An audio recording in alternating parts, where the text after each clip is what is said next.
अस्सलाम वालेकुम, जाहिद आपका होस्ट एक बार फिर आपकी खिदमत में हाजिर है। आप देख रहे हैं हेल्प हाउस।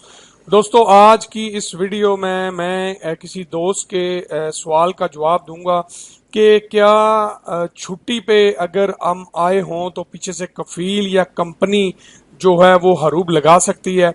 तो वीडियो की तरफ बढ़ने से पहले इस चैनल को जरूर सब्सक्राइब करिए, क्योंकि आपको आपके सवालों के जवाब इस चैनल के थ्रू मिलते हैं और सऊदी अरब से रिलेटेड हर तरह की अपडेट इंफॉर्मेशन आपको मिलती रहती है।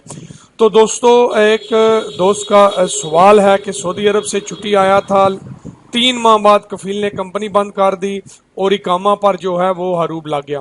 तो याद रखिए कि कम जो लोग सऊदी अरब से अपने मुल्क किसी भी मुल्क के हों जाते हैं तो कफील उनका तब तक उनका हरूब नहीं लगा सकता जब तक ओरिजिनल इकामा उसके पास मौजूद ना हो बंदे के पास, और बंदा मेन जो चीज़ है बंदा वहां पे मौजूद ना हो। जब बंदा एग्जिट है, छुट्टी पे है, सिस्टम में वो छुट्टी शो हो रही है उसकी, तो वो बिल्कुल जवाजात उसका हरूब नहीं लगा सकता। ये कानून के मुताबिक मैं आपको बता रहा हूँ, मेरी कोई अपनी बात नहीं है।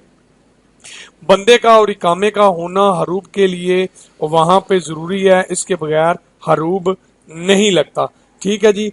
हाँ, अलबत्ता मैं एक चीज आपको मजीद बताऊं कि अगर आप छुट्टी पे आए हैं और आप ने एग्जिट रीएंट्री एक्सपायर कर दी है, आप वापस नहीं गए, खरूज औदा की खिलाफ वर्जी की है आपने, तो आप खर्ज व लम यद की जो है कैटेगरी में शामिल हो जाएंगे।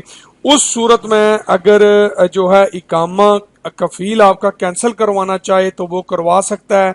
आप जो है वो समझ लें कि दोबारा वापस नहीं जा सकते किसी भी सूरत में। वो जो एक्शन चाहे इस इकामे के खिलाफ वो कर सकता है। ठीक है जी, उम्मीद करता हूँ आपको इस वीडियो की शॉर्ट से आपके सवाल की समझ आई होगी। अगली वीडियो तक के लिए अपने होस्ट को इजाजत दीजिए। अपना अपने साथियों का बहुत ज्यादा ख्याल रखिएगा। अल्लाह हाफिज।